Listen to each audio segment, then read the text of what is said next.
الحمد لله وكفى والسلام على عباده الذين اصطفى أما بعد فأعوذ بالله من الشيطان الرجيم بسم الله الرحمن الرحيم وسارعوا إلى مغفرة من ربكم وجنة عرضها السماوات والأرض أعدت للمتقين سبحان ربك رب العزة عما يصفون وسلام على المرسلين والحمد لله رب العالمين اللهم صل على سيدنا محمد وعلى آل سيدنا محمد وبارك وسلم اللهم صل على سيدنا محمد وعلى آل سيدنا محمد وبارك وسلم اللهم صل على سيدنا محمد وعلى آل سيدنا محمد وبارك وسلم. In volume 1, Maktub number 96 of Maktubat Imam Rabbani Mujaddid Al-Fithani Rahmatullah Alayh, Hazrat Imam Rabbani Rahmatullah Alayh writes, today when you are free in terms of your time and you have the means of the tranquility of the heart, there is no room for procrastination and delay. The best of times, which is the time of youth, should be spent being busy in the best of deeds. That is the obedience and worship of Mawla Ta'ala, that is Allah subhanahu wa ta'ala. This letter and the other letters that we're going to read in today's dars relate to procrastination. And in these letters, Hazrat Imam Rabbani Mujaddid Al-Fithani Rahmatullah Alayh advises the Salikeen to avoid procrastination. Now, what is this thing which is called procrastination? The Arabic word which is used in the Maktubat is taswif. And this comes from the root of Sawfa af'alu, I will do that. And this is the classic type of procrastination, where a person thinks that he will do something in the future. Now, when a person is afflicted with this disease of procrastination, it affects every aspect of his dini life. So the worst type of procrastination relates to tawbah. So saying that I will do tawbah tomorrow, I will, insha'Allah, turn to Allah subhanahu wa ta'ala tomorrow. Now the classic procrastinator was Pharaoh. Because as it says in the Quran, حَتَّى إِذَا أَدْرَكَهُ الْغَرَقُ قَالَ آمَنْتُ, that until he was overwhelmed by the waters of the sea, and right before his death, when he was about to drown, finally Pharaoh exclaimed, I have come to believe. So this is a Quranic example of a classic procrastinator. Fir'aun doing the worst type of procrastination, which relates to doing tawbah. And procrastination can affect every aspect of our life. So when it relates to our amal, so one thing is to procrastinate in relation to doing tawbah, and another thing is to procrastinate in relation to avoiding sins. So even after we do tawbah,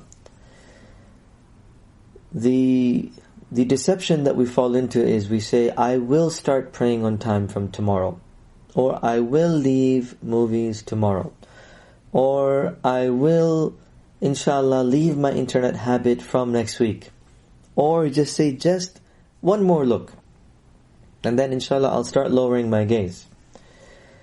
So, subhanallah, and similarly we say that I will leave riba as soon as I am financially stable.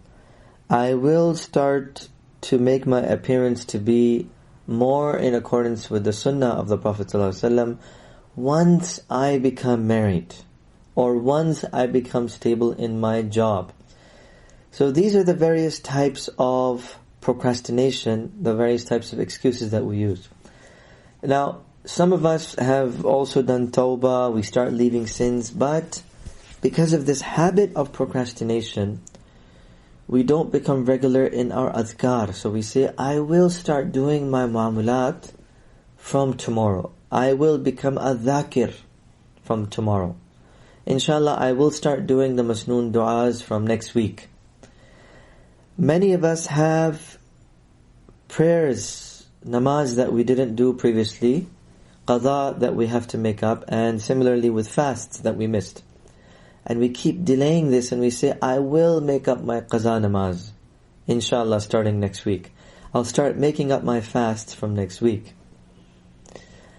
Now, procrastination is a disease that afflicts every type of person. So even a talibul ilm, even a person who is a student of knowledge, procrastination will also be a problem for him if he says, I will start becoming regular with my studies from next week. I will start revising for my classes from next week.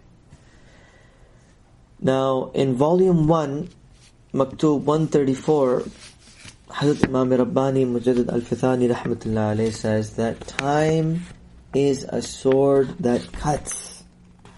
And what is he referring to? He's referring to life.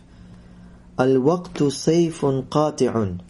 That time is a sword that cuts life.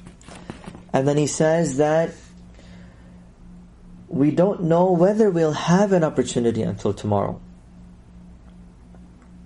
So subhanAllah, we are deluded into thinking that we will be around tomorrow or that we will be alive tomorrow.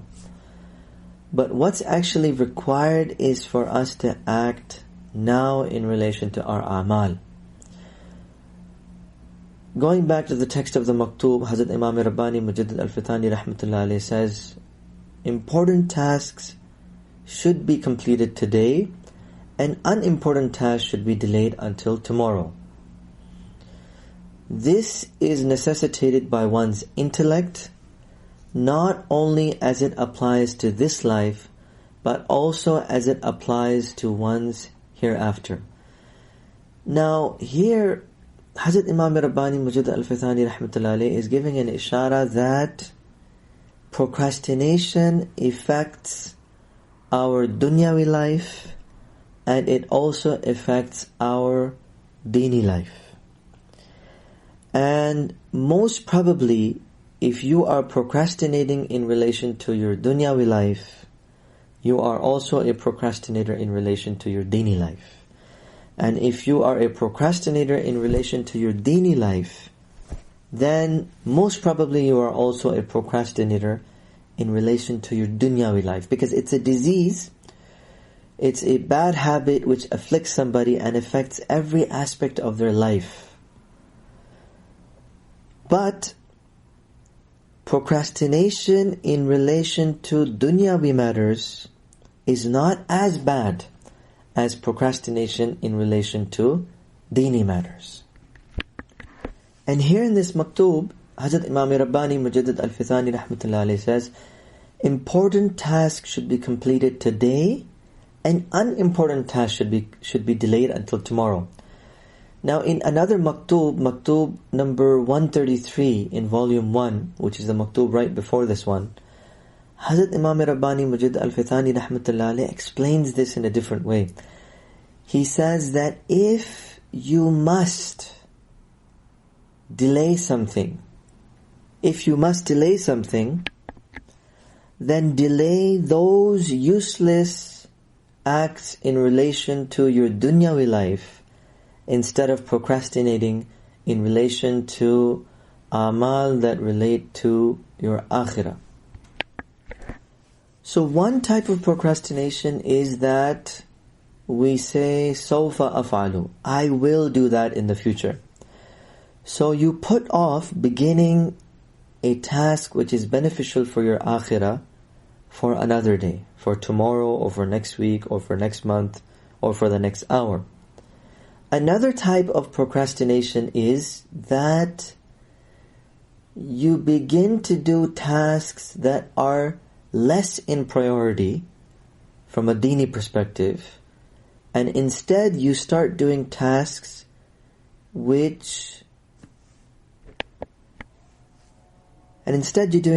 you start doing tasks which are less urgent. So an example of this is that if it's time for your fard prayer, it's time and the Jamaat is about to start in the masjid, now shaitan will not deceive you by saying don't pray. No. SubhanAllah, Shaitan has very amazing ways and will try to attack different people and deceive them in different ways. So the type of procrastination that he'll get you into is not to not pray at all, but what he will say is, don't worry about going to the masjid now for your Jamaat. But instead, sit down and read Quran right now. Or sit down and do 100 astaghfar right now. So, Shaitan will actually make you prioritize things in an incorrect manner. And this is another type of procrastination, another type of tasweef. The third type of tasweef, so the first type of tasweef was to put off tasks completely and not starting them. The second type is to start tasks that are less urgent in preference to tasks which are more urgent. And the third type of procrastination is that beginning tasks and not finishing them. So you start an amal, but you don't finish it. So you start reading the Quran, you start reading the whole Quran, but you never actually get around to finishing it. So how many of us start reading the Quran in Ramadan, and we're very enthusiastic about it for the first few days, but then as the days go by, subhanAllah, we start procrastinating, and we never end up really finishing what we're supposed to do. Now in Maktub 133, in volume 1, Hazrat Imam Rabbani Mujaddid Al-Fithani Rahmatullah Alayhi says, consider free time to be a blessing and value time. No task is accomplished through formalities and customs. One does not gain anything from finding excuses and loopholes except loss and disappointment. And here I just want to briefly talk about the various excuses that we make for ourselves in relation to procrastination. Hazrat Ali ibn Abi Talib radhiyallahu anhu said, everyone who is taken by death asks for more time. Everyone who is taken by death asks for more time, while everyone who still has time makes excuses for procrastination. So what are the different types of excuses that we make for our procrastination? Well, one of the classic ways that we prolong our tasweef is avoidance. So what we do is that we avoid the place or situation where an amal is supposed to take place. So one way that we procrastinate in relation to our salah is by avoiding the masjid. Now another type of procrastination is distraction. So what do we do is that we engage or immerse ourselves completely in some other useless task which will prevent us from maintaining awareness of those tasks which are a priority. A classic example of this is surfing the internet.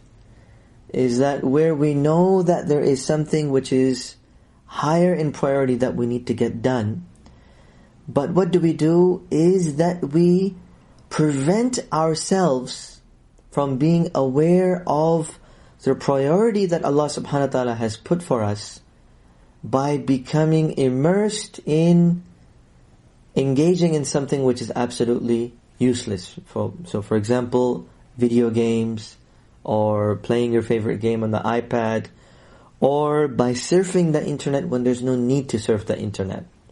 Spending time on Google or on Twitter or on Facebook or on your WhatsApp, when in reality there is something which is a higher priority for you to do as far as the priorities that Allah subhanahu wa ta'ala has set for you. Now another classic excuse used in relation to procrastination is that we start comparing in our mind our situation with those who are worse off than us in terms of dini matters. So you say to yourself, yes, I procrastinate and perhaps I'm not that very good in relation to praying all my prayers in the masjid on their time, but that person who I know doesn't even pray at all. So what we should be doing actually in matters of deen, as is recommended by the Prophet ﷺ, is to compare ourselves with people who are superior to us in their amal of the deen. But what does the procrastinator do is that he starts comparing himself to someone whose amal of the deen is less than him or her. Now, another excuse that we use, another way that we try to ignore our procrastination is by making a joke out of it. So sometimes we see that if someone is procrastinating in relation to something which they should really be doing, but they will make a joke out of it in order to divert attention from their own procrastination. And subhanAllah, one more way to make an excuse in relation to procrastination is denial. So we go into a state of denial and say, no, I'm not procrastinating. But in reality, the cause of my not being able to do something is not me, but it's that person's fault. Or it's this person's fault. Or it's this situation's fault. So instead of blaming our own nafs for our procrastination, Shaitan will deceive us into blaming external factors for our procrastination. Now the question arises on how are we to avoid procrastination? Now the first thing is to have ikhlas, to look at our intention, to look at our niyyah in relation to anything that we do. And a lot of the times, why do we procrastinate in relation to something is because our intention is not pure. We are not really doing that task to please Allah subhanahu wa ta'ala, but deep down inside we have another intention for it, whether it's to gain fame or some other reason like that, or some other reason which is improper. The second way to avoid procrastination is to make dua to Allah subhanahu wa ta'ala. There's a dua of the Prophet sallallahu alaihi wasallam, Allahumma inni a'udhu bika min al-hammi wal-hazni wal-ajli wal-kasli wal-jubni wal-bukhl wa dala'i ad-dayn wa ghalabat ar-rijal. That, oh Allah, I seek refuge in you from grief and sadness, from weakness and from laziness, from miserliness and from cowardice, and from being overcome by debt, and from being overcome by people. So we should make dua to Allah subhanahu wa ta'ala using this dua as well as other duas which will help us to overcome and seek the assistance of Allah subhanahu wa ta'ala in relation to tasweef. The third thing that will help us to avoid procrastination is to think of the negative effects of procrastination. And Hafiz ibn al-Qayyim rahmatullah alayhi says that one of the greatest reasons of people suffering in the hellfire is because of procrastination. So if you keep this in the back of your mind, that my habit of procrastination is leading me closer to the hellfire, you will want to avoid procrastination. And think of all the other negative effects of procrastination, whether it's the lost opportunity to do good deeds, whether it's depression, because that's another negative effect of procrastination, whether it's stress, whether it's a sense of guilt that, there's something that I was supposed to do and I didn't do, there's some sins that I was supposed to leave and I didn't leave. Or if none of these help you, then think also of those tasks which you're supposed to do, but you don't do, because of which other people blame you. So perhaps, your husband is blaming you for not praying your prayers in time, or your husband is blaming you for wasting your time. So if nothing else works, then think of this as an opportunity to avoid the blame that significant people in your life put on you for not being up to the mark in relation to your deen. So to recap so far, the ways to avoid procrastination: ikhlas, correct your niyyah. Secondly, make dua to Allah subhanahu wa ta'ala for this issue. Number 3, think of the negative effects of procrastination, and first and foremost the one being that this will lead you to the hellfire. The third way to avoid procrastination is to organize your life. Make a plan for your time. Imam Ghazali rahmatullah alayhi said, I quote, "You should not neglect your time or use it haphazardly. On the contrary, you should bring yourself to account, structure your awrad and other practices during each day and night, and assign to each period a fixed and specific function. This is how to bring out the barakah in each period." And then he continues and he says, "But if you leave yourself adrift, aimlessly wandering as cattle do, not knowing how to occupy yourself at every moment, your time will be lost. Your time is nothing other than your life, and your life is the capital that you make use of to reach perpetual felicity in the proximity of Allah subhanahu wa ta'ala. Each of your breaths is a priceless jewel, since each of them is irreplaceable, and once gone can never be retrieved. Do not be like those deceived fools who are joyous, because each day their wealth increases while their life shortens." And in a similar vein, Shaykh Abul Hasan al-Shadhili rahmatullah alayhi said, "Do not delay your acts of obedience to Allah subhanahu wa ta'ala for a single moment, lest you be punished for missing that act of obedience or something like it." And then he said, "Because there is a share of servanthood to Allah subhanahu wa ta'ala in every single moment that passes by." So another way to avoid tasweef, another way to avoid procrastination is by organizing your time. Now, another way to avoid procrastination is to think of our pious predecessors. Think of our aslaf. Think of the salaf and see what examples we have from them, from the sunnah of the Prophet ﷺ and from the Sahaba in relation to procrastination. Hazrat Abu Hurairah radiallahu anhu narrates that the Prophet ﷺ said that be prompt in doing good deeds before you are overtaken by trials, which would be like huge chunks of a dark night.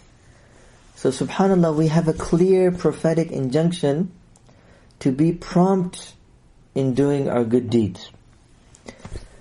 Now another hadith of the Prophet ﷺ relates to a man who is about to do a good deed and the day of judgment comes upon him. So what happens is that in Imam Ahmad's Musnad, the Prophet ﷺ said that if the hour, i.e. the day of judgment, is established upon you, and in your hand is a plant, if you are able, do not stand until you have planted it into the ground. And what is the last word of this hadith?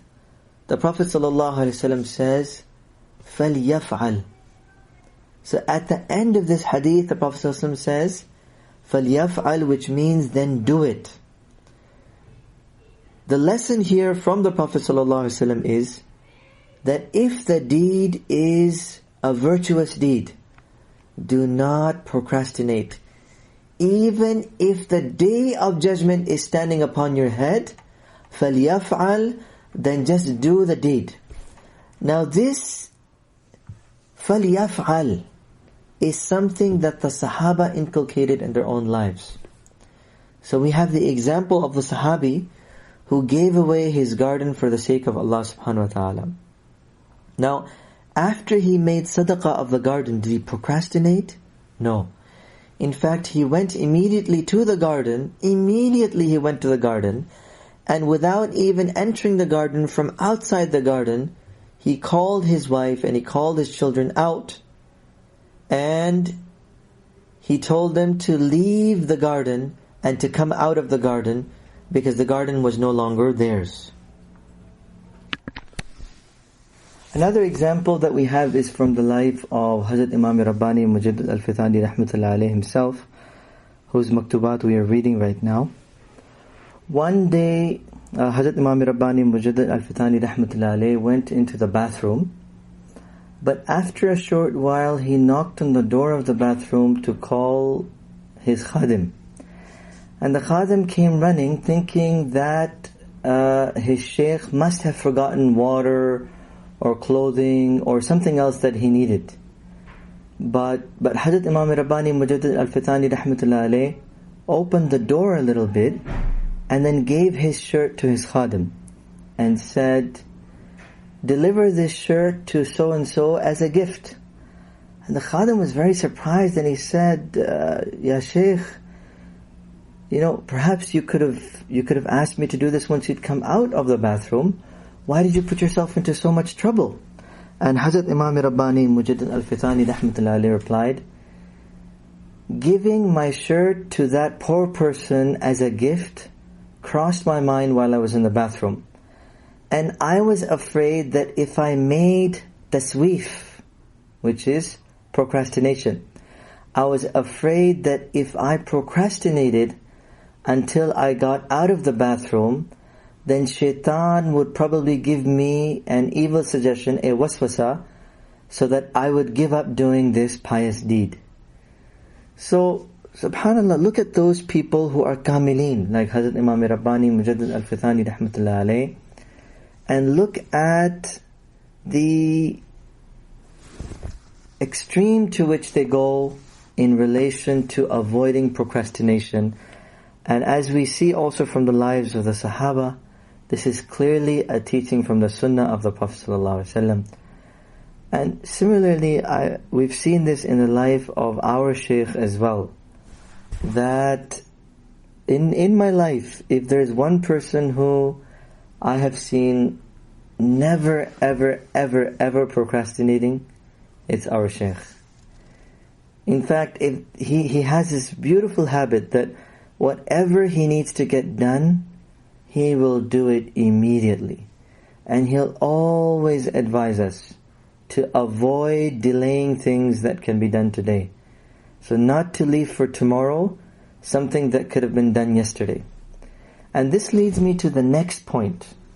Another way to avoid tasweef is to spend time to stay in the suhbah of people who avoid procrastination. And what do I mean by this is mashayikh who have a strong amount of willpower, because of which they are able to avoid procrastinating in relation to their amal.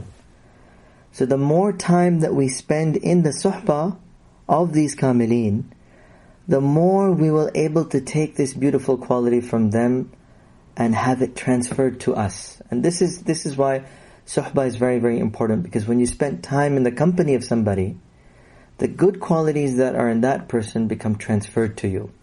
So if a person wants to avoid procrastination, if a person wants to get rid of this disease, one very, very easy way is to spend time in the suhbah of someone who avoids procrastination. Another way to avoid procrastination is to start your day early. Now, studies have shown that people who procrastinate are usually people who sleep late and get up late. On the contrary, the Prophet ﷺ said, "Allahumma barik li ummati fi bukuriha." The Prophet ﷺ made dua for the early hours of the day for barakah for his ummah.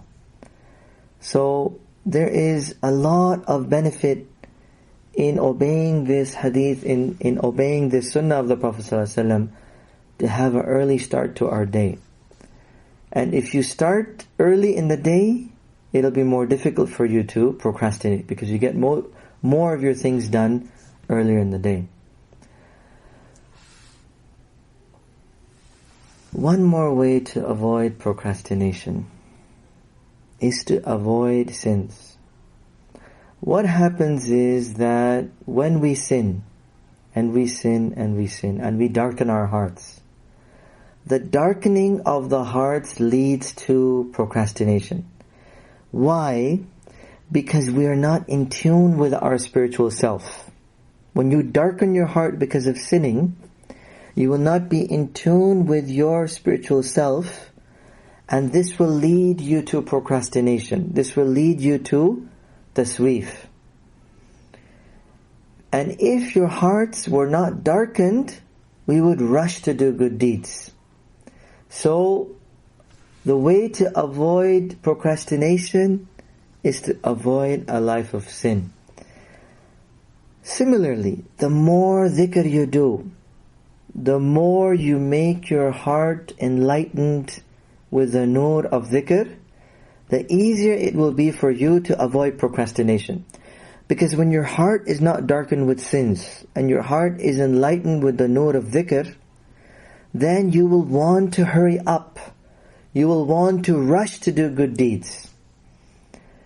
Now, finally, the last point that we want to talk about today on how to avoid procrastination is think of the long-term benefits of avoiding procrastination.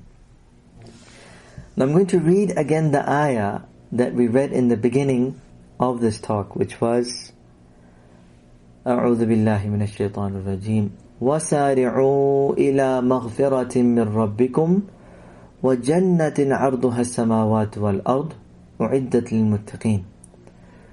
So Allah subhanahu wa ta'ala says, hurry up towards the forgiveness from your Lord.